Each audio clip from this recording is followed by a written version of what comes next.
Was okay? How the Grinch Stole Christmas.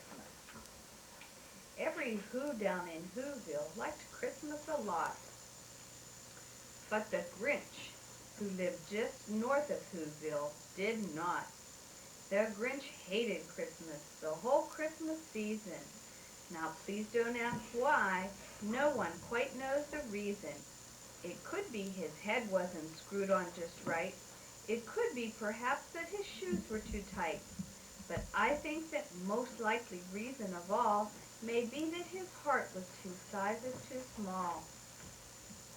But whatever the reason, his heart or his shoes, he stood there on Christmas Eve hating the Who's, staring down from his cave with a sour, grinchy frown at the warm-lighted windows below in their town.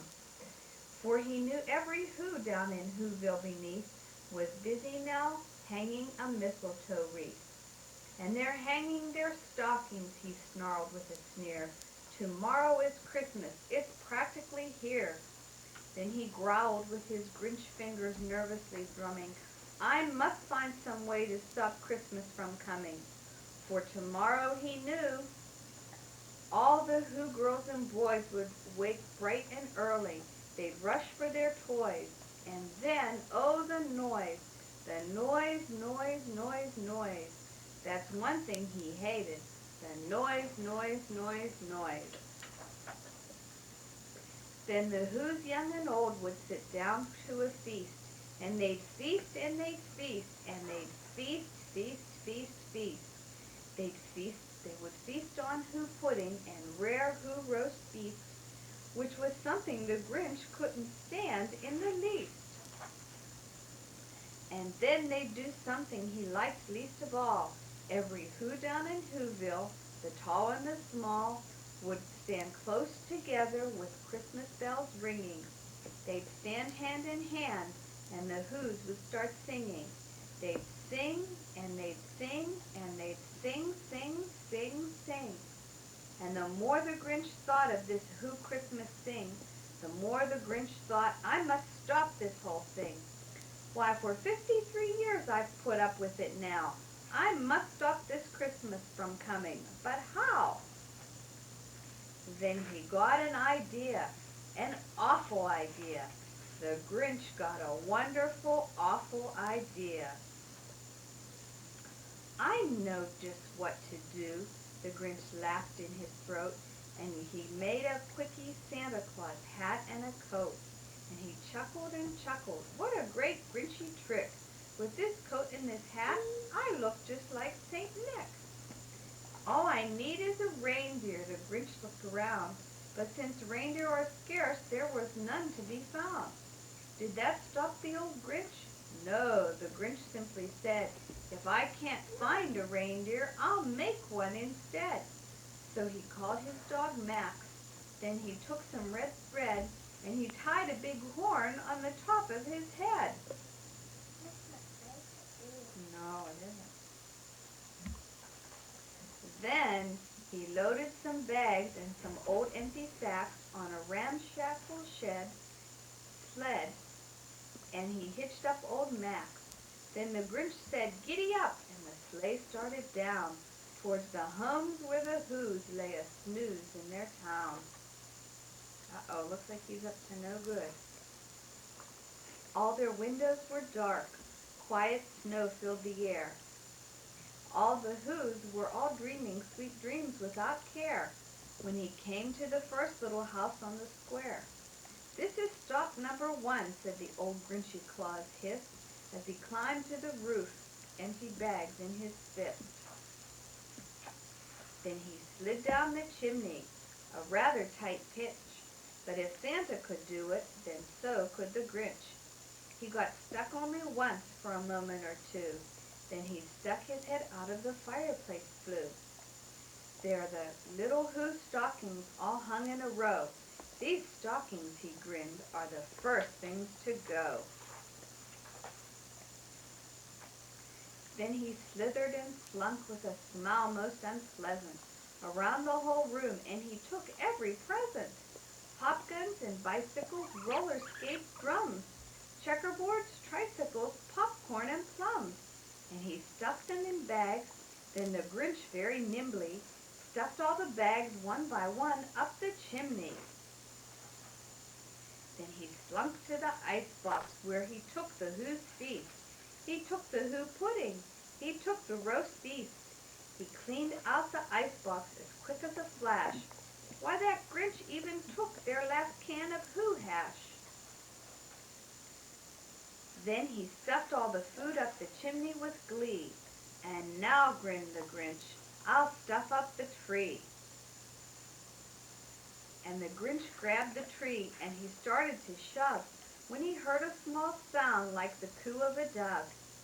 He turned around fast and he saw a small Who, little Cindy Lou who was no more than 2. The Grinch had been caught by this tiny Who daughter who got out of bed for a cup of cold water. She stared at the Grinch and said, Santa Claus, why? Why are you taking our Christmas tree? Why? But you know that old Grinch was so smart and so slick. He thought up a lie, and he thought it up quick. Why, my sweet little tot, the fake Santa Claus lied. There's a light on this tree that won't light on one side. So I'm taking it home to my workshop, my dear. I'll fix it up there, and I'll bring it back here.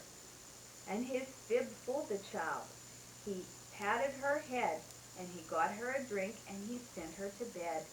And when Cindy Lou Who went to bed with her cup, he went up the chimney and stuffed the tree up.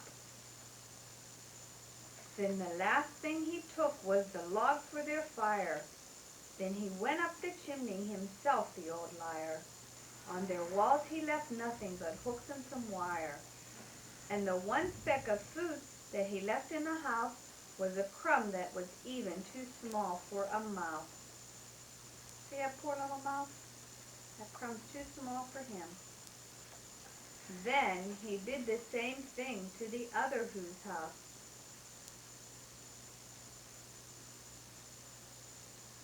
Leaving crumbs much too small for the other Who's mouses.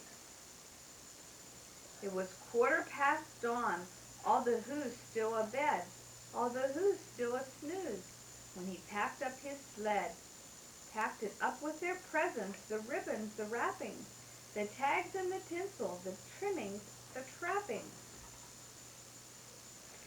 3,000 feet up the side of Mount Crumpet, he rode with his load to the tip-top to dump it. Pooh-pooh to the Who's, said he was grinchily humming. They'll find out now that no Christmas is coming. They're just waking up. I know just what they'll do. Their mouths will hang open a minute or two. Then the Who's down in Whoville will all cry, boo-hoo. That's a noise, grinned the Grinch, that I must simply hear. So he paused, and the Grinch put his hand to his ear, and he did hear a sound rising over the snow. It started in low, then it started to grow. But the sound wasn't sad. Why, this sound merry. It couldn't be so, but it was merry, very. He stared down at Whoville. The Grinch popped his eyes.